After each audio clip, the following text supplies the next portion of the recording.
Hand కి ఇలా work వస్తే మామూలు హ్యాండ్స్ కు కుట్టినట్టుగా కుడితే హ్యాండ్ పైకి లేసినట్టుగా ఉంటుంది. అలా ఉండకుండా నీట్ గా ఎలా కుట్టుకోవాలో నేను చూపించే ఈ విధంగా కుట్టుకోండి. నీట్ గా వస్తుంది. చూడండి ఎలాగో. ముందుగా లైనింగ్ పీస్ అలాగే హ్యాండ్ పీస్ ఇలా తీసుకోవాలి. వర్క్ ఉంది కదా, దానిపైన లైనింగ్ పెట్టి వీడియోలో చూపిస్తున్నట్టుగా పెట్టుకోండి. టోటల్ రాకుండా ఎక్కువ తక్కువ రాకుండా ఉండాలంటే వీడియోలో చూపిస్తున్నట్టుగా లైనింగ్ ఖర్చు కానీ క్లాత్ ఖర్చు కానీ ఒకే చోట పెట్టుకునేసి వీడియోలో చూపిస్తున్నట్టుగా పెట్టుకోండి. ఇప్పుడు 1/2 ఇంచ్ గ్యాప్ తో చక్కగా కుట్టు వేసుకోవాలి వీడియోలో చూపిస్తున్నట్టుగా.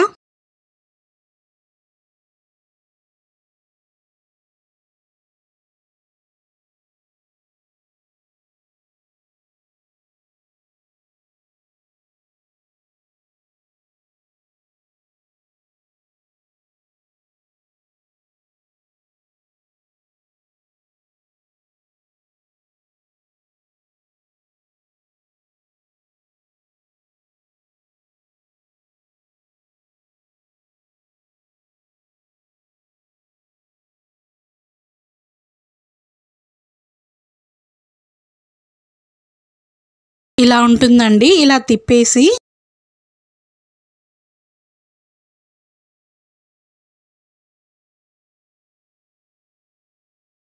లైనింగ్ మీద ఇలా నీట్ గా అనుకుంటూ చక్కగా కుట్టు వేసుకోండి.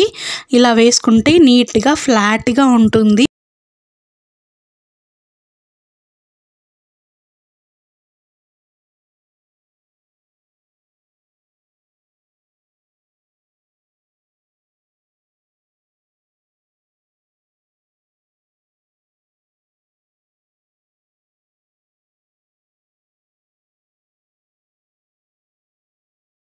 ఇలా కుట్టంతా అయిపోయిన తర్వాత ఇలా వీడియోలో చూపిస్తున్నట్టు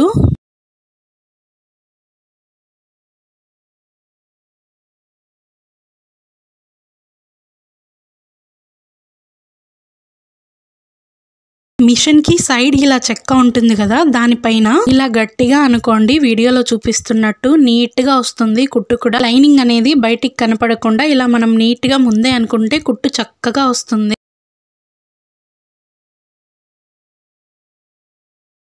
అలాగే లైనింగ్ బయటకు కనపడకుండా నీట్ గా ఫినిషింగ్ గా ఉంటుంది. దీనిపైన చక్కగా ఒక కుట్టు వేసుకోండి.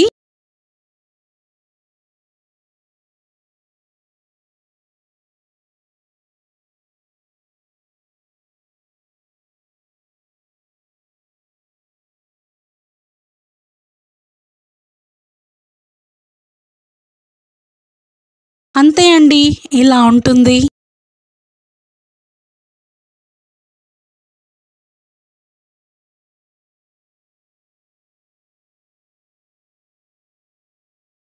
చూసారు కదా ముందర ఎంత బాగుందో. వెనకల కూడా ఖర్చు అనేది లేకుండా ఇలా నీట్ గా ఉంటుంది. ఇలా ఉండడం వల్ల మనం ఈ డ్రెస్ వేసుకున్నప్పుడు కుచ్చుకోకుండా కూడా ఉంటుంది. అలాగే నీట్ గా కూడా ఉంటుంది. ఇప్పుడు సైడ్స్ ఇలా లూజ్ రాకుండా ఇలా పక్కకి జరుపుకుంటూ నీట్ గా చక్కగా కుట్టు వేసుకోవాలి. అంతే అండి, మామూలు హ్యాండ్స్ లాగా మడిచి కుట్టామంటే ఎత్తుగా లేసుకొని ఉంటుంది. అలా ఉండకుండా ఇక్కడ నేను చెప్పినట్టుగా మీరు కుట్టుకోండి. ఈ వీడియో మీకు ఎలా అనిపించిందో కామెంట్ చేసి చెప్పండి. లైక్ చేయండి, సబ్స్క్రైబ్ చేయండి. మరిన్ని వీడియోస్ తీసుకొస్తాను. ప్లీజ్ లైక్ చేయండి, సబ్స్క్రైబ్ చేయండి. మీకు ఎలా అనిపించిందో కామెంట్ చేయడం మాత్రం మర్చిపోకండి. Thank you all. ఇలాగే నా ఛానల్లో టైలరింగ్ కి సంబంధించినవైనా మగ్గం వర్క్ ఎలా వేయాలో వీడియోస్, మెహందీ ఇలా అన్నీ ఉన్నాయి. మీరు ఒకసారి చూడండి. నా ఛానల్ నేమ్ చిట్టి చిట్టి ఆల్ ఇన్ వీడియోస్.